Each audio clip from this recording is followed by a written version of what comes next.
اگر آپ یورپ کو آج کی دنیا میں دیکھیں تو وہ بظاہر ایک طاقتور براعظم لگتا ہے، ترقی یافتہ، خوشحال اور جمہوری۔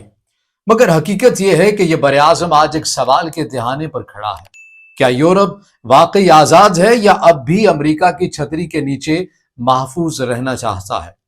یوکرین کی جنگ نے اس سوال کو زندہ کر دیا ہے۔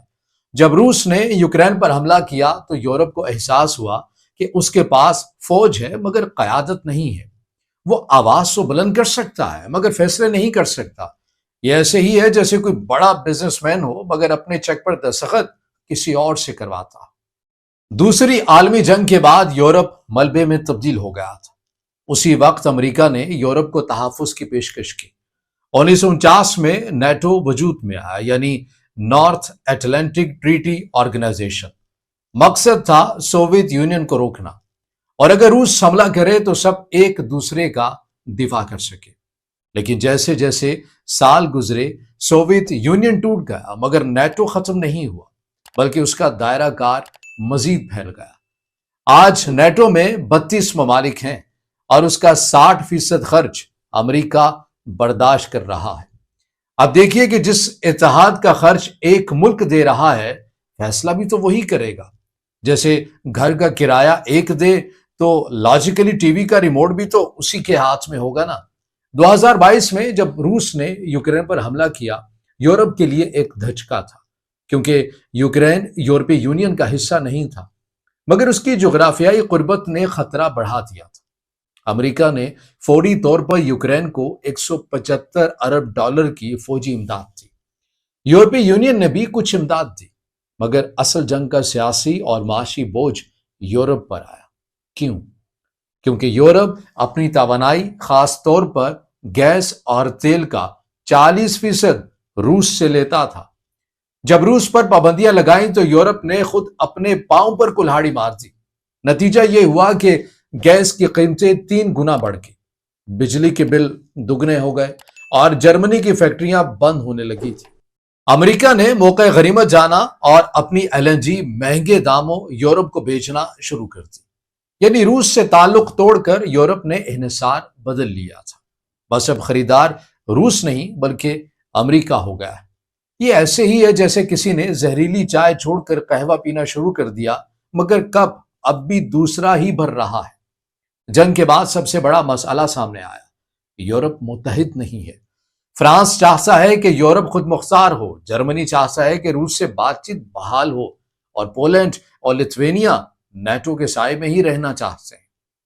2025 میں ہیگ سمٹ کے دوران نیٹو نے فیصلہ کیا کہ ہر رکن ملک اپنے دفاعی بجٹ کو 5% GDP تک بڑھائے گا، مگر جرمنی اب بھی 3% پر ہے، فرانس 4% پر ہے اور کئی ممالک وعدے پر تو قائم ہی نہیں ہے۔ نتیجہ کیا نکلا؟ ایک پرچم مگر الگ الگ منزلیں۔ جیسے ایک ٹیم ہو جس کا کپتان امریکہ ہو مگر باقی کھلاڑی اپنی مرضی سے فیلڈنگ کر رہے ہوں۔ اب بات کرتے ہیں اصل درد کی، یعنی توانائی کی۔ روس دنیا کا دوسرا بڑا تیل اور گیس برآمد کنندہ ہے۔ یورپ کے بیشتر صنعتی شہر برلن، پیرس، میلان روسی گیس پر چلتے تھے۔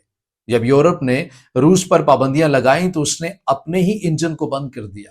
روس نے نارڈ سٹریم گیس لائن کو بند کر دیا اور جواب میں یورپ نے قطر اور امریکہ سے گیس خریدنا شروع کر دی، مگر قیمت 3 گنا زیادہ تھی۔ رائٹرز کے مطابق 2025 میں یورپ کے توانائی اخراجات 400 بلین یورو سے تجاوز کر چکے ہیں۔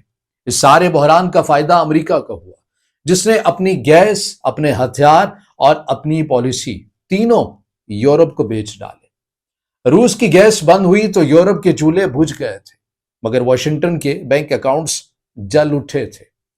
امریکہ نیٹو کا محافظ ضرور ہے مگر وہی یورپ کی زنجیر بھی ہے۔ واشنگٹن کہتا ہے کہ ہم تمہیں روس سے بچائیں گے، مگر بدلے میں کہتا ہے کہ چین سے بھی دور رہو۔ 2025 کی نیٹو اسٹریٹجک کنسپٹ میں صاف لکھا ہے، transatlantic unity is a foundation of global peace, یعنی سلامتی کی بنیاد امریکہ کے ساتھ رہنے میں ہے۔ یہی وجہ ہے کہ یورپ کی خارجہ پالیسی اب خود مختار نہیں رہی ہے، چاہے چین کے ساتھ تجارت ہو یا ایران کے ساتھ مذاکرات۔ یورپ اب وہ دوست ہے جو ہر فیصلے سے پہلے اپنے بڑے بھائی کو کال ضرور کرتا ہے۔ جہاں ایک طرف یورپ امریکہ کے ساتھ بندھا ہوا ہے، وہیں دنیا کی دوسری طرف ایک نیا اتحاد مضبوط ہو رہا ہے۔ میں بات کر رہا ہوں چین اور روس کی۔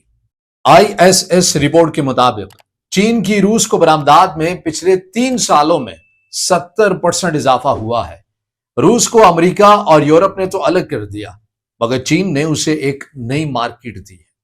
دوسری طرف یورپ کی سب سے بڑی کمپنیز والکس ویگن اور سیمنز اب بھی چین میں اپنا بزنس جاری رکھے ہوئے۔ یورپ چاہتا ہے کہ چین سے کمائے بھی اور واشنگٹن بھی خوش رہے، مگر یہ ممکن تو ہے نہیں۔ جیسے کوئی ایک ہی وقت میں 2 جھولے جھولنے کی کوشش کرے تو انجام کیا ہوتا ہے؟ ظاہر ہے وہ زمین پر ہی گرے گا۔ تو سوال اب یہ ہے کہ کیا یورپ اپنی پالیسی خود طے کر پائے گا یا نیٹو کی چھتری تلے ہمیشہ رہنا قبول کرے گا؟ 3 راستے۔ پہلا، نیٹو کے سائے میں رہنا، محفوظ مگر تابع۔ دوسرا، مکمل خود مختاری، مہنگی مگر باعث عزت۔ تیسرا راستہ ہے توازن، امریکہ کے ساتھ بھی، ایشیا سے تعلق بھی، مگر یاد رکھیے کہ خود مختاری صرف ارادے سے نہیں، قیمت سے آتی ہے۔ بروگل انسٹیٹیوٹ کے مطابق اگر یورپ اپنی فوج اور دفاعی نظام خود بنانا چاہتا ہے تو سالانہ 250 بلین یورو اضافی خرچ کرنا ہوں گے۔ یورپ کا سفر اب آغاز پر ہے، شاید وہ آزاد ہو جائے، مگر سوال یہ نہیں ہے کہ کب، سوال یہ ہے کیا وہ واقعی چاہتا بھی ہے۔